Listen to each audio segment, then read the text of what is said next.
Okay, good evening friends. Welcome to the channel now spar trading. And जिन्होंने अभी तक channel को subscribe नहीं किया प्लीज़ सब्सक्राइब कर दो।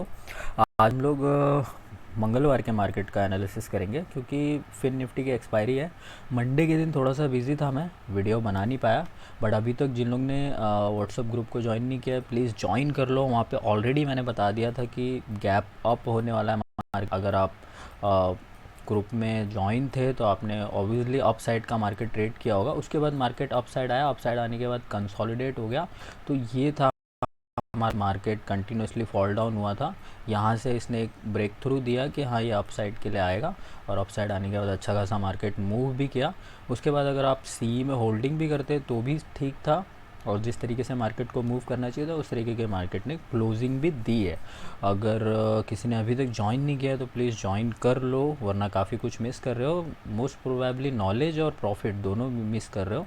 तो यहाँ पे आप देख सकते हो, जस्ट मैं शो कर रहा हूँ।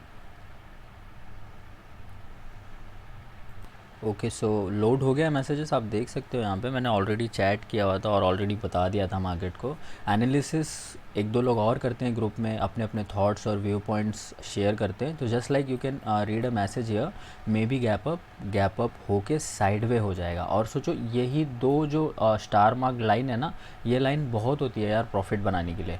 मतलब गैप अप हुआ, अप जाएगा और फिर साइडवे हो जाएगा, मतलब गिरने के तो चांसेस थे ही नहीं। तो सी साइड में पोजीशन बनाना बहुत ज़्यादा इजी था और अच्छा भी था स्टार्टिंग की कैंडल्स देखने के बाद। अब ये मैसेज आने के बाद मैंने देखा कि जब मेरा थॉट किसी ने ऑलरेडी लिख दिया तो मैंने जस्ट कमेंट किया था कि येस, मंडे गैप अप होगा और साइड वे निकल जाएगा। अब आके अगर मार्केट को आपको देखना तो आप मार्केट को देख सकते हो। मैंने थोड़ा सा फिबोनाची लगा के रखा हुआ था अप साइड का मूव देखने के लिए, कहाँ तक जाएगा और कैसे जाएगा। और जनरली अगर ट्रेड की एंट्री देखोगे तो ट्रेड की एंट्री मॉर्निंग में 5 मिनट की कैंडल या फिर 10 मिनट की कैंडल अगर आप ट्रेड करते हो, आपको यहाँ कहीं पे एंटर करना था और उसके बाद आप ये मूवमेंट एंजॉय कर सकते थे, प्रॉफिट बुक कर सकते थे। उसके बाद भी अगर डाउन आया था तो भी still you are in profit, अगर स्टिल सी होल्ड कर रहे हो तो। अब अगर एंट्री का स्ट्राइक प्राइस अगर मैं बता दूं तो यहाँ से मार्केट कट थ्रू हो रहा है। आप एक फ्लो लाइन देख सकते हो कि किस तरीके से मार्केट फॉल हो रहा था।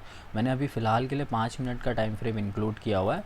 जब आपको ट्रेड में एंट्री करनी हो ना, तब आप 1 मिनट का टाइम फ्रेम शेड्यूल करोगे तो you will get to know the best price to enter, यानी कि इस पर्टिकुलर प्राइस पे किस सी पे एंटर होना है वो आपको वहाँ पे मिल जाएगा। यहाँ पे अगर आप मूवमेंट की बात करोगे तो हम लोग ने 100 पॉइंट का स्टॉप लॉस रख के 300 पॉइंट ग्रैप किया था, यानी 1 रुपये दाव पे लगा के 3 रुपये प्रॉफिट, यानी 1 लाख रुपये रिस्क पे रख के 3 लाख रुपये का प्रॉफिट, या फिर 10,000 का लॉस रख के या 1K का लॉस रख के 3K का प्रॉफिट। 1:3 1:2 यही होता है एक्चुअली में।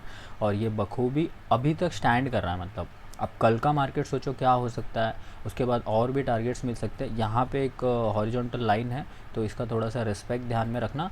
और 43 जो है ना, वो बहुत ही इंपॉर्टेंट लाइन है। तो इसको देखते हुए और मार्केट के ट्रेंड चेंज को देखते हुए मार्केट अभी यहाँ पे रुकेगा, कंटिन्यू ऊपर जाएगा या फिर यहाँ से फॉल करेगा, इसी चीज़ के बीच में हम लोग एनालिसिस करेंगे। तो सबसे पहले आ जाते हैं हम लोग अपने फेवरेट टाइम फ्रेम पे, यानी कि वन डे के टाइम फ्रेम पे, जिससे हम लोग को एक बिगर पिक्चर एनालाइज करने को मिलती है कि मार्केट मूव कहाँ पे कर रहा है, किस तरीके से हम लोग को रिएक्ट करना है। उसके बाद हम लोग स्मॉलर टाइम फ्रेम में जाके एंट्री और स्ट्राइक प्राइस वगैरह हम लोग ढूंढ लेते हैं कि क्या प्राइस रहेगा और किस प्राइस से एंटर करना है। तो यहाँ पे आप सिंपली देखोगे तो market continuous 1 day 2 day 3 day से फॉल किया। यहाँ पे एक अच्छा खासा इसने लो लगा के यहाँ पे बायर्स की एंट्री को शो किया। अब बायर्स की एंट्री अगर आप देखोगे तो जनरली आपको वो सीन समझ में आ जाएगा कि अगर यहाँ से, अगर इस पर्टिकुलर पॉइंट से अगर कोई शॉर्ट करना स्टार्ट करेगा या नीचे लेके जाने की मार्केट को तैयारी करता है, तो किसी के लिए भी इतना बड़ा स्टॉप लॉस देना या फिर इतना बड़ा स्टॉप लॉस देना फेवरेबल नहीं रहता है। तो मार्केट टर्न अराउंड हो जाता है। तो सबसे पहला रीज़न ये था कि मार्केट गिरा क्यों। तो पहला मेरे को किसी ने पूछा था कमेंट में, तो मैं आपको वो दिखा देता हूँ कि मार्केट गिरा क्यों। उस चीज़ का रीज़न आपको देखो यहाँ से देखने को मिल जाएगा। मार्केट हर बार है ना एक करेक्शन लेता है, it is not call fall. इसको फॉल का आप लोग नाम मत दो, ये करेक्शन है। आप देखो यहाँ से, ध्यान से देखो, करेक्शन देखो, impulsive wave, corrective wave, impulsive wave. देखो करेक्शन यहाँ से पेंडिंग था, आपको दिख रहा है, नज़र आ रहा है। अब मैं यहाँ से देखो थोड़ा जूम कर दे रहा हूँ क्योंकि हम लोग बड़े बड़े टाइम फ्रेम पे एनालाइज कर रहे हैं। तो मार्केट 2 दिन 3 दिन इनफैक्ट 7 दिन भी गिरे ना तो भी उसको करेक्शन ही पकड़ेंगे। अब अगर यहाँ से गिरना चालू हो जाए तो इसको बोलेंगे डाउनफॉल। अभी फ़िलहाल जो फॉल कर रहा है अगर आप उसको नोटिस करोगे तो वो एक पर्टिकुलर फ्रेम में है, यानी कि हेल्दी मूव है, ये इसको हेल्दी मूव कहते हैं। एकदम इंस्टेंटली ऊपर थोड़ी ना चला जाएगा, प्रॉफिट बुकिंग आएगी, शॉर्ट कवरिंग आएगी, सारा कुछ आएगा, ठीक है। तो यहाँ पे एक करेक्शन देखो, यहाँ पे थोड़ा सा पेंडिंग ही रह गया था, उसके बाद थोड़ा सा अप मूव होने के बाद ये करेक्शन हुआ, फिर उसके बाद अप गया, ये ऐसे गया। अब इसको आप एक कंसोलिडेशन फेज मान सकते हो। जब तक इस बॉक्स से मार्केट बाहर नहीं निकलेगा ना, तब तक हम लोग अप साइड का मूव प्रॉपर नहीं इंडिकेट करेंगे 1 डे के टाइम फ्रेम के हिसाब से। यानी कि किस लेवल की मैं बात कर रहा हूँ, जब तक मार्केट 43,500 को क्रॉस ना करे, समझ रहे हो। देखो 43,500, 600, देखो 43,500, 43,600, 700, जब तक इसको चेयर्स ना करे, इसके ऊपर कैंडल्स ना बनाने लगे, एक दिन की कैंडल टिक ना जाए, तो तब तक हम लोग इसको बुलिश नहीं बोलेंगे, क्योंकि अभी भी ये इस तरीके के कंसोलिडेशन फेज में, अभी इसमें इस पर्टिकुलर बॉक्स में कितने दिन तक फंसा रह सकता है, नोबडी नोज़। बट इसके बीच में जब वो फंसा है, हम लोग को अप पता है, लो पता है, तो हम लोग अच्छा खासा अपना ट्रेड यहाँ पे निकाल सकते हैं। तो ये करेक्शन आपको समझ में आ गया कि ये फॉल क्यों आया। मैंने दिखाया कि ये करेक्शन है, लंबे टाइम से पेंडिंग था, जो कि हैपन हुआ यहाँ पे। अब हैपन होने के बाद जब और आप जूम करके नज़दीक आओगे तो आपको चलो ये तो याद ही होगा फॉल, उसके बाद ये फॉल अभी याद होगा 3 कैंडल का। अब यहाँ से जो ये ऊपर आया है, तो मैंने आपको यहाँ पे ये भी सीन दिखाया कि यहाँ से और नीचे लेके जाना इतना बड़ा स्टॉप लॉस देने के बराबर है। तो उससे अच्छा है कि ये छोटा सा स्टॉप लॉस दे दो, ठीक है, ये छोटा सा स्टॉप लॉस दे दो, और यहाँ पे इस ग्रीन साइन में मार्केट को ऊपर लेके जाओ, यहाँ तक के टारगेट रख के, समझ रहे हो। तो ये रिस्क रिवॉर्ड एकदम परफेक्ट बैठ रहा है, और मार्केट उसी हिसाब से मूव भी कर रहा है। तो हम लोग उस हिसाब से कल का मूव अगर अपना बनाएंगे, इसके बाद जस्ट मैं फटक से फिन निफ्टी का भी एग्जांपल दे दूंगा, हीरो ज़ीरो भी वहाँ पे निकाल दूंगा। तो यहाँ पे लेवल्स अगर आपको अभी समझ में आ रहे होंगे, तो देखो 5 मिनट के टाइम फ्रेम पे अगर मैं आपको शो करूँ, तो मार्केट है ना, आज जो कुछ भी मार्केट ने आज जो कुछ भी बनाया है, ये बाइंग है, ये बाइंग हैबिट है, जो शो कर रही है कि हाँ बायर्स एक्टिव है। अब ये ना डरे हुए नहीं होने चाहिए, ये फियर में नहीं होने चाहिए। अगर इन्होंने प्रॉफिट बुकिंग की, अपना प्रॉफिट काटा, यहाँ पे अगर आप ये वाली लाइन को ध्यान में दोगे तो इन्होंने प्रॉफिट बुक किया है, बट स्टिल इसको होल्ड किया गया है। तो इसके लिए मैंने एक बाइंग यहाँ पे लिखी है, एक बाइंग यहाँ पे लिखी है। थोड़ा सा मैं आपको अच्छे से लिख के दिखा देता हूँ, बी, सेकेंड बी। तो अगर ये यहाँ से नहीं निकलेंगे, यानी 43 के, अगर ये मार्केट देखो यहाँ पे 42,400 और ये 500, अगर इसने इस लेवल को होल्ड किया तो हम लोग अप साइड का मोमेंटम मान सकते हैं। अगर इसने इसको होल्ड नहीं किया, यहाँ से नीचे आ गया, तो आप इसी लाइन को आप मार्क करके रख लो। देखो मैं यहाँ पे आपको दे देता हूँ लेवल्स।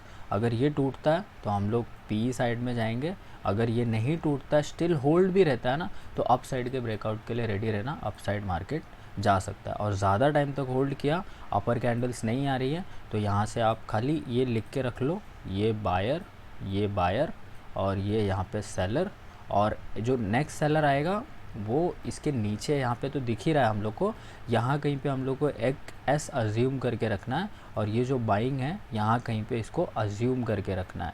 तो कहीं ना कहीं ये देखो दोनों लोग यहाँ पे नैरो होने वाले हैं। अब ये जिस साइड फटेगा उस साइड लोगों का स्टॉप लॉस हिट होएगा, और उस तरीके से मार्केट यहाँ से मूव करके निकल जाएगा। तो 42,500 is a very important level for us, and the next selling zone is here. बड़ा सा एस यहाँ पे लिख के रखो, जो कि है 43 का। अब अगर इस लेवल को भी मार्केट होल्ड करता है तो मतलब मार्केट मूड में है ऊपर जाने के। तो फिलहाल तो हम लोग के पास यहाँ से 500 पॉइंट अप का हम लोग एक रख सकते हैं, और इसके बीच का कंसोलिडेशन भी रख सकते हैं। नैरो होने दो, किस तरीके से रिएक्ट कर रहा है, किस तरीके से कैंडल्स आ रही है, वो आप अपने माइंड में बना के रखो। लाइक एक मैं ये बना देता हूँ आपके लिए, और फिर एक मैं कंसोलिडेशन का दूसरे कलर के हिसाब से बना देता हूँ कि कुछ इस तरीके से हो सकता है, और एक मैं कि रेड में बना देता हूँ कि यहाँ से जो कंसोलिडेशन हुआ था वो इस तरीके से फॉल कर जाएगा। तो आप लोग हर एक फ्रेम में ट्रेड कर सकते हो।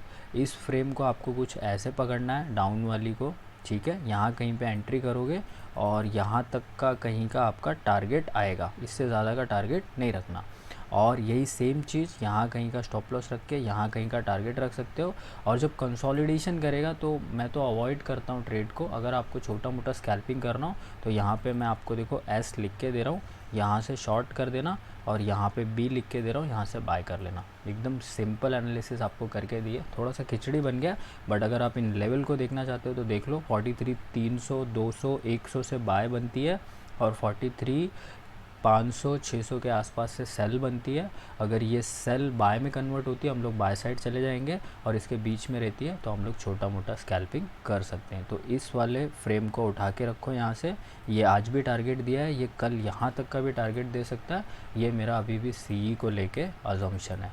अब इसी से रिलेटेड हम लोग अभी अगर फिन निफ्टी पे चले जाएँ तो फिन निफ्टी अभी अपनी चल रही है 18,700 पे, अगर आप देखोगे तो। और कल इसकी एक्सपायरी है। इसके हम लोग ऑप्शन चार्ट में जाएंगे, और ऑप्शन चार्ट में अगर आप देखने जाओगे, फिर निफ्टी को मैं ज़्यादा एनालाइज़ नहीं करता, बट आपको इसकी मदद से मैं आपको एनालाइज़ करना भी दिखा देता हूँ, ट्रेंड लाइन ड्रॉ करना भी दिखा देता हूँ कि किस तरीके से हम लोग ट्रेंड लाइन ड्रॉ करते हैं। तो यहाँ पे एक देखोगे तो मैं एक हॉरिजॉन्टल रे देखो प्रोवाइड कर रहा हूँ, और उसके बाद अगर आप देखोगे तो एक रे मैं यहाँ से प्रोवाइड कर रहा हूँ, ठीक है। और एक जो मैं अभी लेटेस्ट वाली बनाऊंगा वो एक यहाँ तक की बनाऊंगा। कल अगर ये क्रॉस होता है अर्ली मॉर्निंग सुबह सुबह और इसके ऊपर कैंडल्स बननी चालू होती हैं तो ये ऊपर निकल जाएगा, यानी 18,800 के ऊपर। तो यहाँ पे इस बस इतने से ही लेवल्स हैं, इसके ज़्यादा नहीं, और इससे ज़्यादा नीचे सेलिंग में आएगा तो यहाँ पे हम लोग ऑब्वियस सी बात है एक दो बाय ऑर्डर ट्राई करेंगे और छोटा सा स्मॉल स्टॉप लॉस देंगे। अगर हिट हो गया कोई बात नहीं, नीचे जाएगा नहीं, क्योंकि Nifty bank Nifty bullish side में अभी अभी जस्ट एनालाइज़ किया है तो नीचे जाने के चांसेस नहीं है। अगर नीचे लो प्राइस पे CE मिलता है तो ज़रूर बाय करेंगे, ऊपर निकलेगा तो हम लोग इसको होल्ड करेंगे। अब हम लोग 800 के लेवल को 18,800 700 को हम लोग ने मार्क कर लिया है। तो मैं आपको ऑप्शन चैन खोल के दिखाता हूँ। This is to be our golden, जो 34 रुपीज़ का अभी दिख रहा है, 56 रुपीज़ का दिख रहा है, इसको हम लोग ट्रेड कर सकते हैं। ये आपके लिए बुलिश साइन के लिए ट्रेड होगा, बेरिस के लिए प्लान मत करो, एक साइड ही ट्रेड मार्केट में माइंड रख के प्लान करोगे तो ज़्यादा बेटर रहेगा। क्रॉस ट्रेड लाइन अभी ऐसे कुछ बन नहीं रही है, एक ऑलरेडी बनी हुई थी जो कि ऑलरेडी आपने देख रखा है उसको, ये देखो ये ऑलरेडी क्रॉस्ड है वहाँ से। तो ये ऐसे बनता है एनालिसिस। देखो पूरा चार्ट ओपन था, पूरा ब्लैंक था, मैंने बना दिया, और बहुत ही इंपॉर्टेंट लेवल थे, जैसे कि ये एक इंपॉर्टेंट लेवल है, ये एक इंपॉर्टेंट लेवल है। यहाँ से मार्केट 2 बार रिटेस्ट कर रहा है। अब देखते हैं यहाँ से क्या करता है। मार्केट को रिएक्ट करने दो, उसके ऊपर आप अपना बाइंग करना है, सेलिंग करना है, पुट बाय करना है, कॉल बाय करना है, उसके ऊपर आप अपना रिएक्शन दो। ये चैनल से बाहर निकला है तो यहाँ से कंसोलिडेट हो के नीचे गिरा है, फिर नीचे गिरने के बाद अब ये चैनल कुछ इस तरीके से भी रिएक्ट कर सकता है, कुछ इस तरीके से भी रिएक्ट कर सकता है, और यहाँ से अगर रिजेक्ट होता है तो कुछ इस तरीके से भी रिएक्ट कर सकता है। ये आपके माइंड में होना चाहिए। तो सबसे पहले आपका प्लान रेडी है, कल उसको एग्जीक्यूट होने दो। किस तरीके से एग्जीक्यूट हो रहा है, थोड़ा 10-20 पॉइंट 50 पॉइंट आगे पीछे भी पकड़ोगे कोई दिक्कत नहीं है। मुझे तो हीरो ज़ीरो 800 ही लग रहा है। अगर 800 के ऊपर इसने क्लोजिंग दे दी तो हमारे लिए बहुत अच्छा रहेगा। 100-200 पॉइंट मूव करना फिर निफ्टी के लिए आई थिंक गुड रहेगा, क्योंकि आप डेली का एनालिसिस देखोगे ना, अगर ये 100 पॉइंट वहाँ से मूव करता है तो उस 35 रुपये में कुछ ना कुछ पैसे एक्स्ट्रा मार्केट ला के देगा, ऐड करके देगा, और कल वो एक्सपायरी भी है तो इसको ज़ीरो समझ के ही ट्रेड करना, ठीक है। अगर 800 के ऊपर समझो क्लोजिंग नहीं दे पाया यहाँ पे तो सोचना उसकी क्या हालत होगी, वो ज़ीरो हो जाएगा। तो वो बात को ध्यान में रख के करना ट्रेड। चलो, thank you so much for watching, bye bye, take care. Hope आपको कल का मार्केट समझ में आया होगा कैसे ट्रेड करना है। निफ्टी मैंने लगे हाथ जाते जाते ओपन कर दिया, आप सेम देख सकते हो, यहाँ पे बाइंग सपोर्ट, यहाँ पे बाइंग सपोर्ट। आज जिस तरीके से मार्केट ने रिएक्ट किया उस हिसाब से 18,100 के ऊपर ही रहना चाहिए, उसके ऊपर ही कैंडल बननी चाहिए। 200 के ऊपर जो 250 का मैटर है, यहाँ से सेलिंग स्टार्ट है, तो यहाँ पे थोड़ा सा एक प्राइस एक्शन बनने दो, इसको यहाँ से निकलने दो। ये थोड़ा सा देखना यहाँ पे कि नैरो रेंज में यहाँ पे फंसेगा, उसके बाद अगर निकलेगा तो निकल जाएगा। नेक्स्ट टारगेट 400 के आसपास का ही रहेगा। निफ्टी इतना भी मूव करे तो भी बेस्ट है, क्योंकि निफ्टी में अगर आप मूवमेंट देखोगे तो बैंक निफ्टी से कम पॉइंट्स के मूवमेंट्स आती है, ठीक है। चलो, thank you so much for watching, bye bye, take care.